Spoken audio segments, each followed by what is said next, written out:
me, Maurice, and welcome back to another vlog. So today is gonna be a makeup tutorial. So one of my favorite Korean drama series has finally come to an end, which is the King Eternal Monarch, and I just can't get over it. So who in this world would get over it, isn't it? So yeah, I decided to do a makeup tutorial. So Jung Tae Eul's makeup. Her makeup is about just being fresh, keeping that glass skin, internal glow. Anyway, let's get started. So guys, initially to achieve that perfect I could say perfect face, you need to use a primer. So I'm just using my Maybelline Baby Skin Pore Eraser. So this is just to smoothen your face and also to give your makeup something to adhere to, I could say. So just a pea size.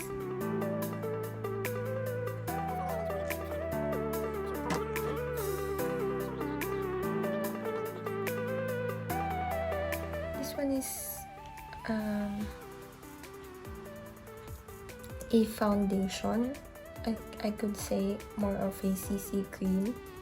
So this one is made in Korea. This is one of my holy grail. I've been using this since start of 2019, and this is my one and only foundation when I go out. And well, lately I'm not wearing that much foundation anymore because of just going to work and home for the past few months since the pandemic, or since I got here in UK.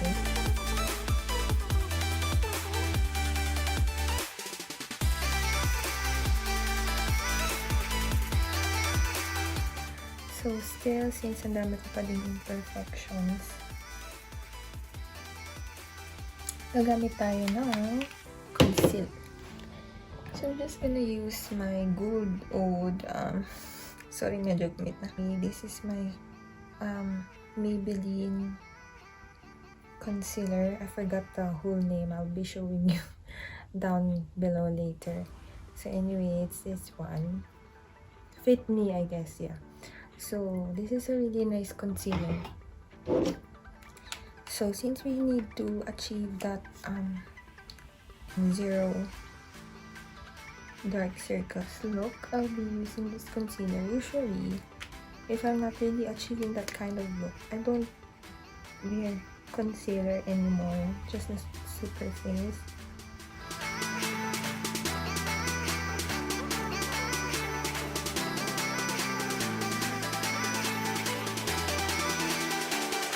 Okay, and up next, i-fix lang natin siya yung powder. I'm gonna use my normal kabuki brush. So again, it's Fit Me by Maybelline.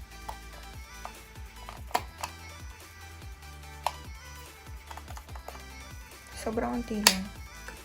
Because dewy, what we're gonna achieve is the dewy effect. So if we're gonna achieve that, just make sure that you don't put as much powder on your face.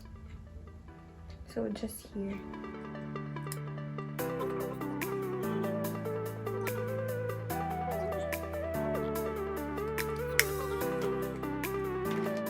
Eyeshadow na tayo. For the eyeshadow, I'm gonna use this Into It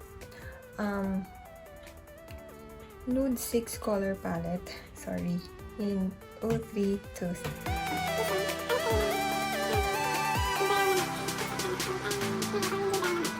Makeup ni Lieutenant Ton is very light lang, as in almost none. So what you do is just hold your brush on the very end, so you can have more control on how much product are you gonna put in.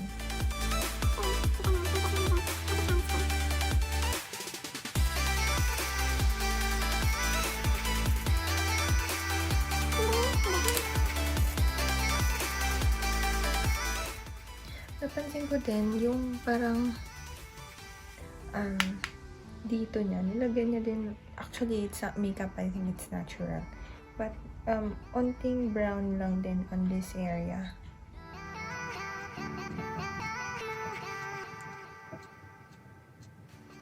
The eyeliner I have is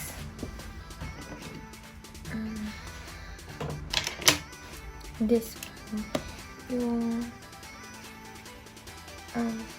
Real Lasting Eyeliner 1D Tattoo ni K Palette. Let's try this on. Hindi tayo mag-wing liner ngayon kasi wala siyang wing liner. Tsaka monolid din siya.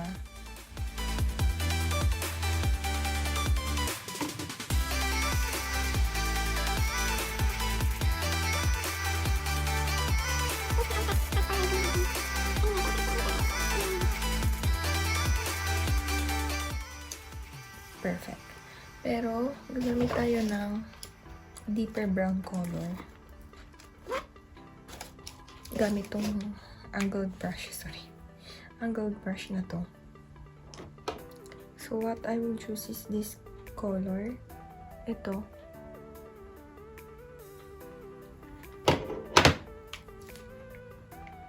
Tapos,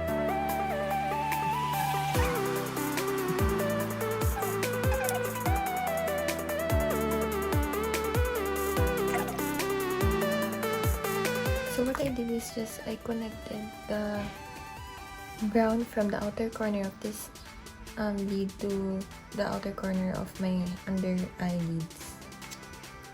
Kasi ganun yung makeup niya. Medyo nag-dark dito but it's not eyeliner. And then, mag-blush tayo. Although hindi nyo halata, since yung in-achieve niyang look doon is medyo dewy, gamit ako ng blush on. I actually lipstick as a blush on. This one is the Sunnies Face lipstick and Beige Fluffmate. And what is good with this product is that it can also double as an eyeshadow or a blush on or a lipstick, and the color is really nice. So what I do is just put a little bit on my finger like that.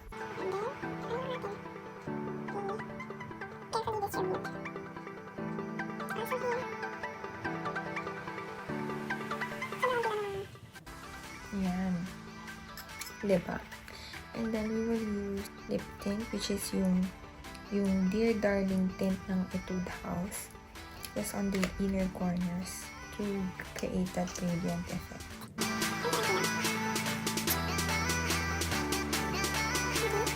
Balik tayo dun sa Sunnies Face.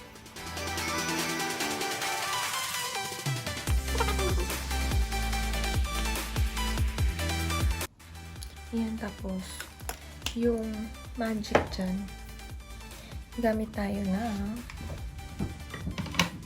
so this one is a very popular product in Japan. It's called DHC Lip Cream. This is like a medicated lip balm. Also, as a makeup, it's really nice because it keeps that gloss effect as well as a balm effect. So this is one of my holy grail product as well. This is the secret talaga, guys. You will see in a bit. See? O, diba? Okay. So, we will use this Wonderful Brow by Rimmel London for our eyebrows. So, this is a UK brand. So, yung kanya is medyo straight. Nga pala, guys, kung makapal yung eyebrow mo like mine, tapos gagamit kayo ng eyebrow mascara, opposite side nyo muna siya. Tsaka nyo siya i-brush pabalik.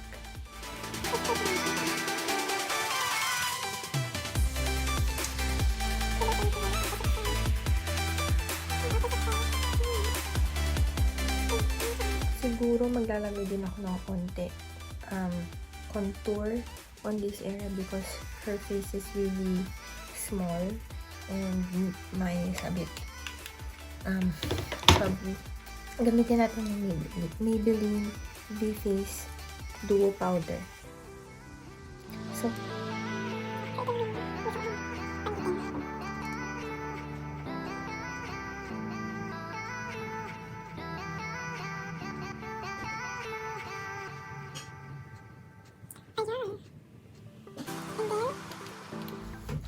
for highlight, I'm gonna use the same na lang din dito sa duo powder natin, this one.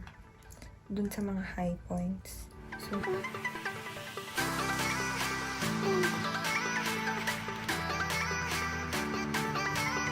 a liquid type. Itong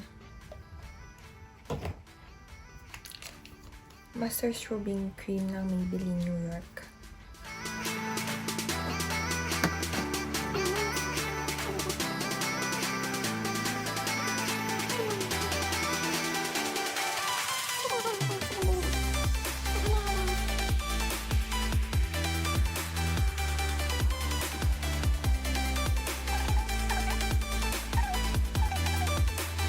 Maglalagay lang tayo ng mascara to top it off. So, gagamitin natin is yung Great Lash Very Black ng Maybelline.